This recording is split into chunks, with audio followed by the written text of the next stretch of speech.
देखो, बात सुमिरन की है। अगर हम एक रोटी सुबह एक रोटी शाम पाए तो उपवास ही है। निर्जला रहकर कई दिन भजन कर लोगे? जल पीना और जल ना पीना कोई खास बात नहीं। खास बात है आपका चित्त कहाँ है। कितने ऐसे जीवन जो केवल जल पीकर रहते हैं हमारी सृष्टि में, क्या उनको भगवत प्राप्ति हो जाती है? ये ऑपरेशन है 3 दिन जल ना पी करके उपवास करने का, करो, लेकिन उसका कहीं भी देखा नहीं खींचनी चाहिए। कितने ऐसे जीव जो मिट्टी खाकर जीते हैं, कितने ऐसे जीव जो फल पाकर जीते हैं, कितने ऐसे जीव सृष्टि में जो वायु पीकर रहते हैं, कितने ऐसे जीव हैं जो नपुंसक हैं, कभी भोग ही नहीं करते हैं।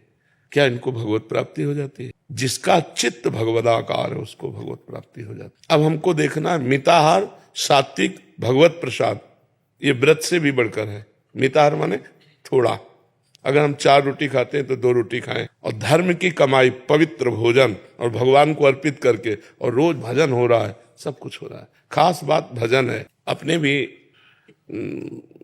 ये सब, पर बाद में जब समझ में आया तो चित्त वृत्ति का भगवान के चरणों में अर्पित करना। गोपी जनों का सबसे बड़ा पद है हमारे भक्ति राज्य में। अगर भक्ति राज्य में कहीं भी किसी का पद दिया जाता है तो यथा ब्रज गोपिका नाम, जैसे ब्रज की गोपिकाएं, ऐसा प्रेम कहीं नहीं देखा गया। बड़े बड़े महाभागवतों ने इन्हीं का अनुसरण किया है। जैसे महाप्रभु चैतन्य देव तो गोपी प्रेम की भावना में डूबे हुए, हा कृष्ण हा प्रीतम, तो यथा ब्रज गोपिका नाम। अब गोपिकाओं की दिनचर्या देखिए, सुबह उठती हैं, गौएं धोना है, घर लीपना है, भोजन बनाना है, पति पुत्र आदि को पवाना, पूरा एक गृहस्थी की नारी जैसे करते हैं, भागवत में लिखा हुआ है, वही है दिनचर्या। अंतर क्या है? उनको परमहंसों ने भी पूजा क्यों? क्योंकि एक एक चित्त वृत्ति श्री कृष्ण के लिए है। क्रियाएं बाहरी संसारी हैं, श्रृंगार संसारी है, लेकिन अंदर का अनुराग श्री कृष्ण से है।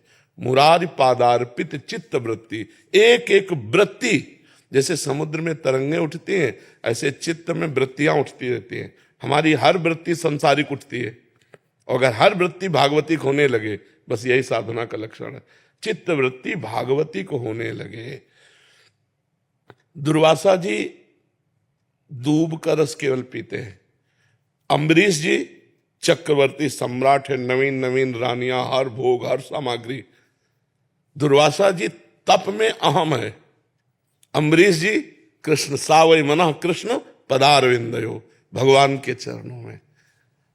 तो जब भगवान की सभा में देवर्षि नारद जी ने गान किया कि मृत्यु लोक में इस समय सर्वश्रेष्ठ महान भक्त श्री अम्बरीश जी महाराज, तो दुर्वासा जी को जलन हुई कि वो चक्रवर्ती सम्राट, अच्छी पोशाक पहनता है, सिंहासन पर बैठता है, रानी है, प्रजा है, सुख वैभव है, हमारा नाम क्यों नहीं लिया गया? दूब का रस पीता हूं, वलकल की लंगोटी लगाता हूं, महान तप से संलग्न हूं, देखता हूं कैसा अम्बरीश है। अब उनको अपराध ढूंढने में तो कोई मिला नहीं।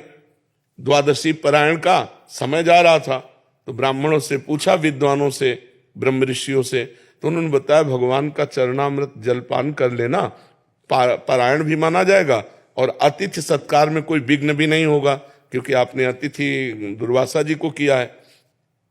वो पान ही किए, बस आ गए। दुर्वासा जी को तो दोष देखना था। उनका बहुत बड़ा तू भगत बनता है, अभी मैं तुझे दंड देता हूं, और भारी क्रोध करके उन्होंने कृत्या प्रकट कर दी मारने के लिए। अम्बरीश जी ऐसे ही खड़े रहे।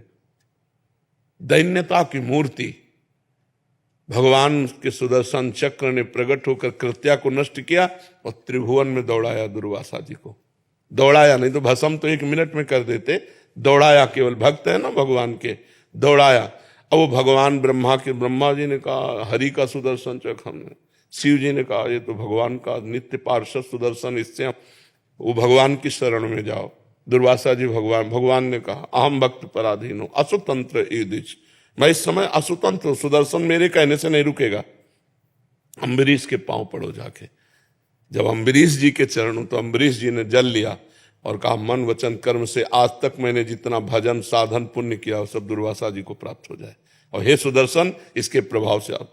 दुर्वासा जी के आंसू भर गए कि जिसको मैं मारने आया, जिसको मैं दुख देने आया, अपमानित करने आया, उसने पूरे जीवन का भजन मुझे दे दिया। बोले आज मैंने देखा हरि के दासों का कितना बड़ा महत्व है। तो निराभिमान भजन और तपस्या अंतर है। निराभिमान भजन और तपस्या में अंतर है। हम व्रत रहे लेकिन व्रत का अभिमान न हो और हमारा भजन निरंतर नित्य चले तो हमारा व्रत सही हुआ। एक दिन कस के भजन हो गया और 2 दिन प्रपंच रहा तो ठीक नहीं। हमें ऐसा अभ्यास करना चाहिए कि अन्य दिनों में भी भोजन को पवित्र धन के द्वारा कमाया हुआ हो और भगवान को भोग लगाया हुआ हो और हमारा मन बार बार भगवान के चरणों का चिंतन करे। खास बात चिंतन है। पूरी गीता जी आप उठाकर देखिए, भगवान ने कहीं अन्य साधनों को छुआ भी नहीं है। अनन्य चिंतयन्तो माम अनन्य चेता सततम, ऐसा अभ्यास करो, अभ्यास योग युक्तेन चेतसा नान्यगामिना, मेरे में चित्र मन मना भव मद भक्तो माद्याजी माम नमस्कुरु। भगवान कहते मई एव मन आधत्स्व मई बुद्धिम निवेश है, मेरे में मन लगा दो, मेरे में बुद्धि लगा दो। खास बात यह है। सनकादि जब भागवत के पारायण की बात कहते तो कहते एक बार फल खा करके भागवत सुनो, यदि उसमें विक्षेप पड़ता है तो भोजन पर कर, लेकिन आपका चिंतन भोजन का नहीं होना चाहिए। आपका चिंतन भगवान से हटना नहीं चाहिए। खास बात चिंतन है। आप रोटी दाल खा के भजन कर रहे हो, निरंतर भगवान में वृत्ति, आप जैसा कोई महात्मा नहीं। वो आप वायु पी कर रहे हो, चिंतन है जल का और भोजन का, बात नहीं। चिंतन कहाँ है आपका?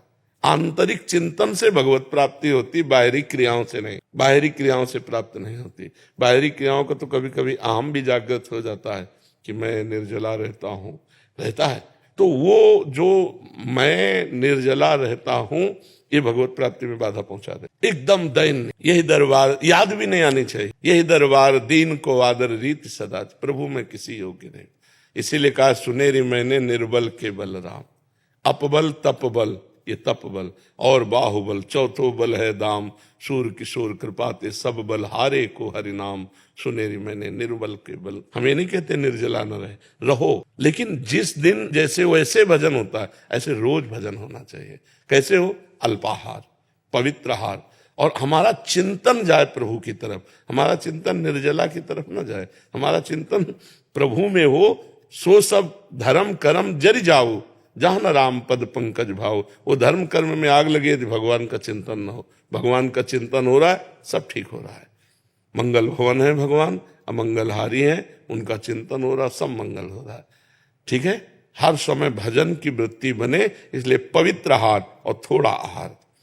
आप देखो, एक रोटी पाके, 4 रोटी की भूख है, 1 रोटी पाओ, आधा पेट पानी से भरो और चिंतन करने का अभ्यास करो, तो देखो आपका चित्त भगवान में लगा रहेगा।